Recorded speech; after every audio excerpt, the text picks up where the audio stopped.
Kembali di ngobrol bareng Gus Miftah Los Rameler. Masih bersama tamu saya yang cantik Wika Salim. Luar biasa ini. Dok, di masa pandemi seperti ini, apa dampak yang Wika rasakan? Dampaknya pasti yang paling pertama, semua kebiasaan yang tadinya dilakuin setiap hari terus berubah semua. Kerjaan yang tadinya sudah terplanning, sudah harusnya berjalan, banyak banget hampir. Otomatis manggung berkurang ya? Ya hampir semua yang kegiatan off air tuh hampir semua cancel. Ya dampaknya sih ya apa ya, cuma ya kalau dipikirin kayak gitunya sih aku juga jadi stres gitu Mbak, cuma ya mau gimana lagi. Dan yang merasakan semuanya, nggak cuma penyanyi dangdutnya, tukang soundnya sama. Lebih parah. Iya bener. Nah, kalian anak-anak band, tahu nggak bedanya cewek sama sound system? Apa tuh? Sound system dimodali banyak, kelihatan wujudnya. Cewek dimodalin banyak, diambil temannya. Tikung. Aduh. Ini kan pandemi belum akan berakhir ya barangkali, masih jauh lah.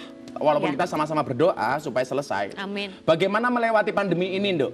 Selain bersepeda, cara-cara yang barangkali positif lah untuk melewati musim-musim seperti ini. Iya. Aku ya itu karena banyak nganggur, banyak jadi belajar masak kayak gitu. Terus aku olahraga.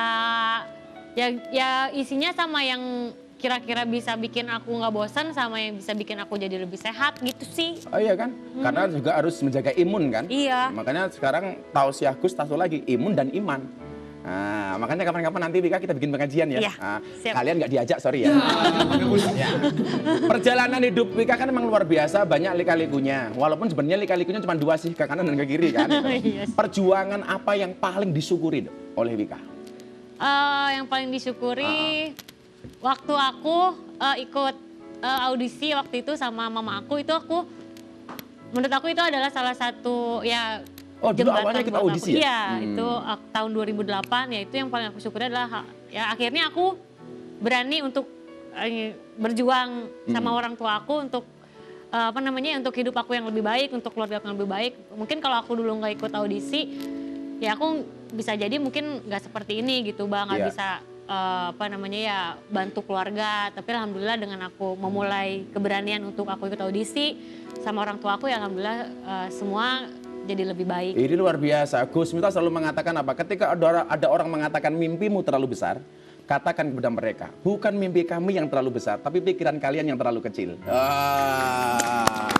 Perjalanan hidup Wika kan luar biasa. Barangkali ada pesan nggak untuk Sobat Kepo di rumah?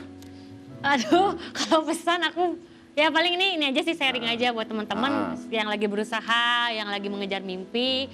Ya jangan pernah capek, jangan pernah putus asa. Pokoknya menurut aku sih ya berjuang, berdoa, berusaha, ikhlas. Jadi lakukan apapun yang memang menurut kamu itu adalah baik, ya tujuan kamu, usaha kamu, cita-cita kamu kejar sama itu jalannya benar. Apa rencana di 2021? 2021 aku tuh sebenarnya target aku memang sebenarnya tahun 2021 ini enggak. Enggak tahu deh. Enggak tahu sih, Mbak. Kalau jodoh kan aku itu enggak tahu. Cuma maksudnya kalau ditargetin enggak mau, takutnya nanti malah jadi ngoyo gitu. Kalau jodoh mah yang ngalir aja lah. Kalau ada jodohnya nikah, kalau memang belum ya mudah-mudahan nanti dikasih. Iya. Masa sih ya Allah enggak dikasih jodoh lagi gitu. Oke, luar biasa hari ini. Wika tahu bedanya Wika dengan hari Minggu? Enggak tahu. Kalau hari Minggu itu namanya weekend, kalau Wika will never end. Terima kasih Wika, jangan kemana-mana, saatnya sekarang tausiah ala Gus Miftah. Itunya Dok. Mari kita dengarkan tausiah ala Gus Miftah.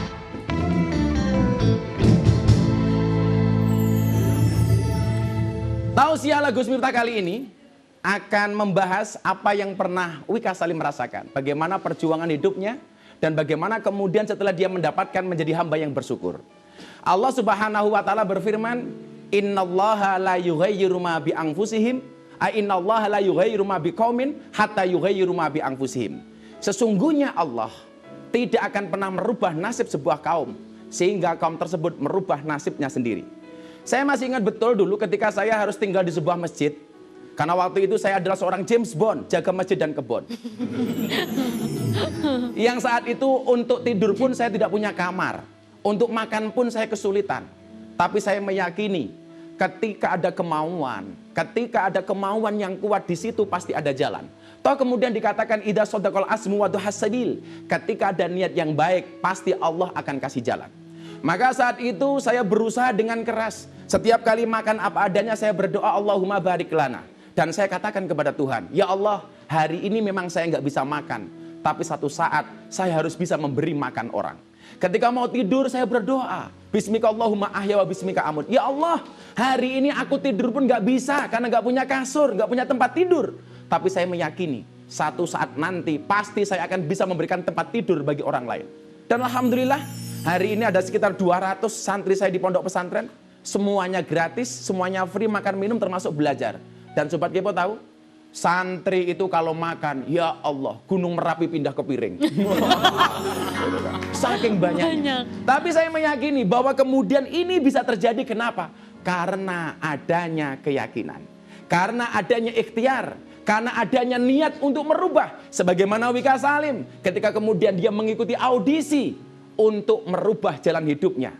Yang tadinya seorang penyanyi tarkam, akhirnya dikenal oleh semua orang. Kenapa? Karena ada keinginan yang kuat.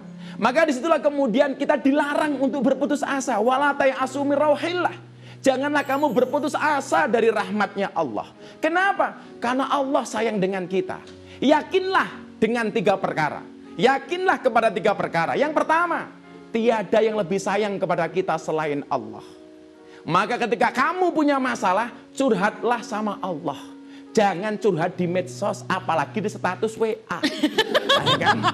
Tidak akan menyelesaikan masalah, justru kamu mengumbar masalahmu kepada yang lain. Coba kemudian Wika Salim punya masalah diumbar di status WA. Yo, dia nulis status, aku kedinginan nih. Oh, maka Michelle pasti langsung komentar, tak temenin itu kan. Kemudian yang kedua, tiada yang paling mengetahui kegunaan kita selain Allah. Allah sang pemberi solusi. Maka jangan malu untuk curhat dengan Allah. Dan yang ketiga adalah tiada yang berupaya menghilangkan kesulitan kita selain Allah. Allah menjadikan yang susah menjadi mudah. Fa inna ma'al usri yusron. Sesuatu yang kemudian susah menurut manusia tapi enteng bagi Allah Subhanahu wa taala. Maka karena Wika senang naik sepeda, senang naik motor, kita belajar dari motor. Dalam motor itu ada rem dan gas. Lah manusia yang selamat itu siapa? Manusia yang mampu kapan dia menggunakan rem, kapan menggunakan gas. Ketika kemauan baik, kita gas. Tapi ketika kemauan itu jelek, tentunya harus kita rem. Saya juga sering mengatakan, gas itu adalah nafsu, rem adalah iman. Lah manusia yang selamat itu siapa? Manusia yang mampu kapan menggunakan iman, kapan menggunakan nafsu. Berbuat baik kepada kedua orang tua harus kita gas. Karena itu adalah merupakan bentuk keimanan. Tetapi ketika melanggar perintah Tuhan, tentunya harus kita rem. Maka Sobat Kepo, saya berpesan, bekerjalah seperti tuyul. Wow, ngeri kan? Kenapa tuyul itu nggak kelihatan, nggak perlu pujian, nggak cari perhatian, tapi jelas hasilnya. Oh, itu tuyul.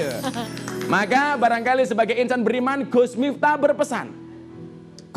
berpesan, jika kamu ingin menggapai langit, maka ada baiknya kamu belajar untuk bersujud. Terima kasih. Yes. Luar biasa hari ini Wika Salim. Makasih banyak. Pertemuan yang barangkali susah saya untuk move on.